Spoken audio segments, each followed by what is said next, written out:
नमस्कार दोस्तों, मैं हूं दीपक और आप देख रहे हैं व्हाट इम्पोर्टेंट। और आज हम बात करने वाले हैं how to win friends and influence people के 9वें सिद्धांत के बारे में।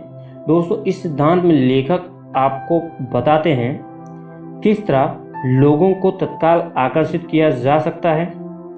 दोस्तों, लेखक यहाँ एक घटना के ज़रिए हमें बताना चाहते हैं और वह घटना है कि मैं न्यूयॉर्क में 33rd स्ट्रीट पर बने पोस्ट ऑफिस में रजिस्ट्री करने गया था और लाइन में लगा था। मुझे लगा कि क्लर्क लिफाफों का वजन लेते हुए, उन पर टिकट चिपकाते हुए, पैसे गिनते हुए और रसीद देते हुए बोर हो रहा था, क्योंकि उसे यही काम रोज करना होता था। इसलिए मैंने खुद से कहा, मैं कोशिश करूंगा कि यह क्लर्क मुझे पसंद करे, मेरी बातें उसे पसंद आएं। इसलिए मुझे खुद के बारे में नहीं बल्कि उसके बारे में बात करनी होगी। जब मैंने खुद से पूछा कि इस आदमी में ऐसा क्या है जिसकी मैं सच्ची तारीफ कर सकता हूँ। कई बार इस सवाल का जवाब देना काफ़ी कठिन होता है, खासकर अजनबियों के साथ, परंतु इस मामले में जवाब बहुत आसान था। मैंने तत्काल कुछ ऐसा देख लिया जिसकी मैं दिल खोलकर तारीफ कर सकता था। जब वह मेरे लिफाफे को तौल रहा था तो मैंने उत्साह भरे स्वर में कहा, काश मेरे बाल भी आप जैसे होते। वह थोड़ा चौंका और फिर उसके चेहरे पर चमक और मुस्कुराहट आ गई। उसने विनम्रता से कहा, अब तो ये उतने अच्छे नहीं हैं। मैंने उससे कहा कि हालांकि ये पहले जितने अच्छे नहीं रहे होंगे, पर अब भी ये बहुत आकर्षक हैं। यह सुनकर वह बेहद खुश हुआ। हम लोगों ने कुछ देर तक छुटपुट दिलचस्प चर्चा की और उसके आखिरी शब्द थे, कई लोगों में मेरे बालों की तारीफ की है। मैं शर्त लगाता हूं कि वह आदमी हवा में उड़ता हुआ लंच पर गया होगा और उसने रात को घर लौटकर अपनी पत्नी को यह बात बताई होगी। दोस्तों, मैं शर्त लगाता हूं कि उसने शीशे में खुद को देखा होगा और कहा होगा, मेरे बाल कितने सुंदर हैं।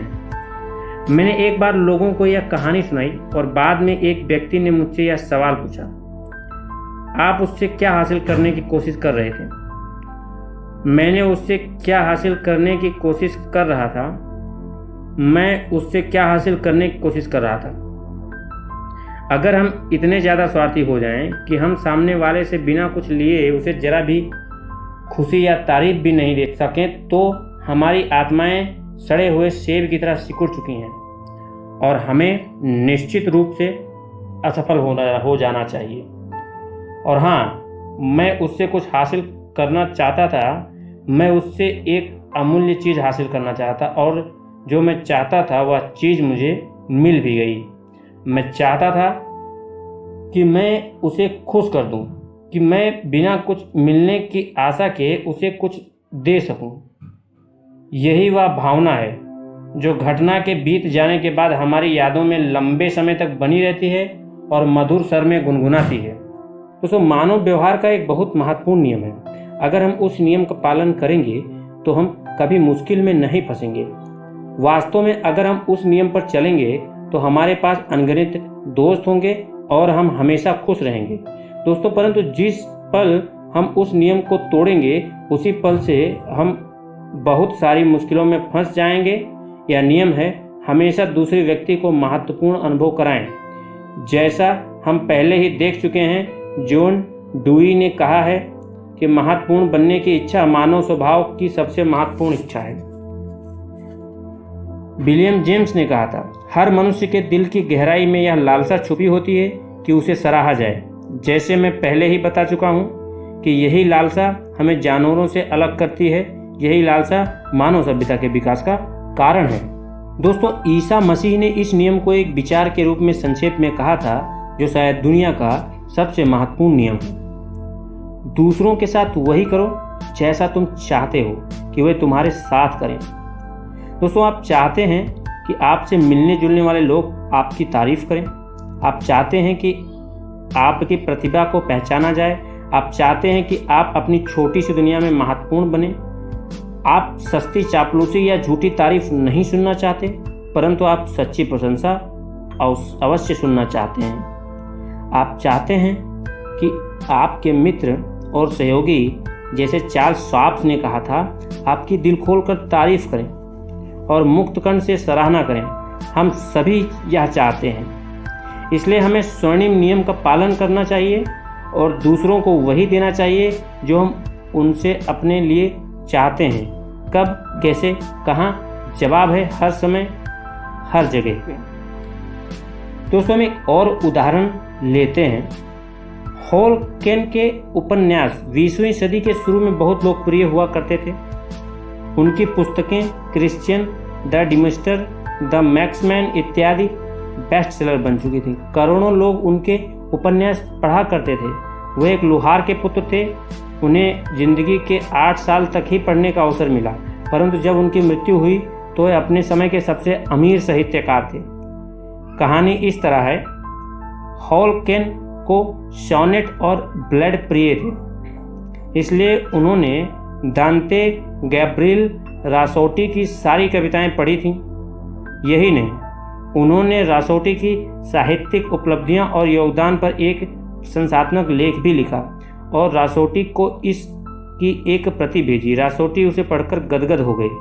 रासोटी ने खुद से यह कहा होगा, जो नौजवान मेरी प्रतिभा को समझ सकता है वह निश्चित रूप से खुद भी प्रतिभावान होगा। और इसके बाद रसोटी ने इस लोहार के बेटे को लंदन बुलवाकर अपना सेक्रेटरी बना लिया। दोस्तों, इस घटना ने हॉल कैन के जीवन को बदल कर रख दिया, क्योंकि इसी वजह से वह अपने युग के महान साहित्यकारों से मिल पाए। उनकी सलाह से लाभ लेकर और उनके प्रोत्साहन से प्रेरित होकर उसने अपने कैरियर को इस तरह शुरू किया कि उसने अपना नाम आसमान पर लिखवा लिया। ऑयल ऑफ मैन पर उसका घर गिब्रा कैसल दुनिया भर के सैलानियों के लिए मक्का बन गया और उसने विरासत में करोड़ों डॉलर की जायदाद छोड़ी। और कौन जाने, अगर उसने एक प्रसिद्ध व्यक्ति की प्रशंसा में वह लेख ना लिखा होता तो शायद वह गरीबी में ही जिया और गरीबी में ही मरा होता। यही सच्ची दिल से निकलने वाली प्रशंसा की प्रबल शक्ति है। रासोटी खुद को महत्वपूर्ण समझता था, इसमें कोई अजीब बात नहीं है। हम सभी खुद को बहुत महत्वपूर्ण समझते हैं। कई लोगों की जिंदगी शायद बदल जाए अगर कोई उन्हें यह अनुभव करा दे कि वे महत्वपूर्ण हैं।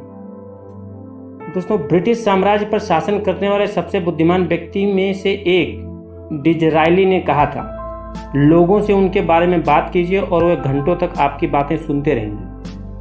दोस्तों, लेखक इस स्टोरी के या इस कहानी के या इस सिद्धांत के माध्यम से जो हमें बताना चाहते हैं वह यह है कि सामने वाले व्यक्ति को महत्वपूर्ण अनुभव कराएं और ईमानदारी से महत्वपूर्ण होने का अनुभव कराएं। तो दोस्तों, इस वीडियो से आपने क्या सीखा, आप हमें कमेंट में लिखकर बताएं। अगर वीडियो अच्छा लगा हो तो लाइक कीजिए, दोस्तों के साथ शेयर कीजिए और चैनल को सब्सक्राइब कीजिए, यह जानते रहने के लिए कि क्या है आपके जीवन के लिए इम्पोर्टेंट। मिलते हैं अगली वीडियो में, तब तक के लिए धन्यवाद।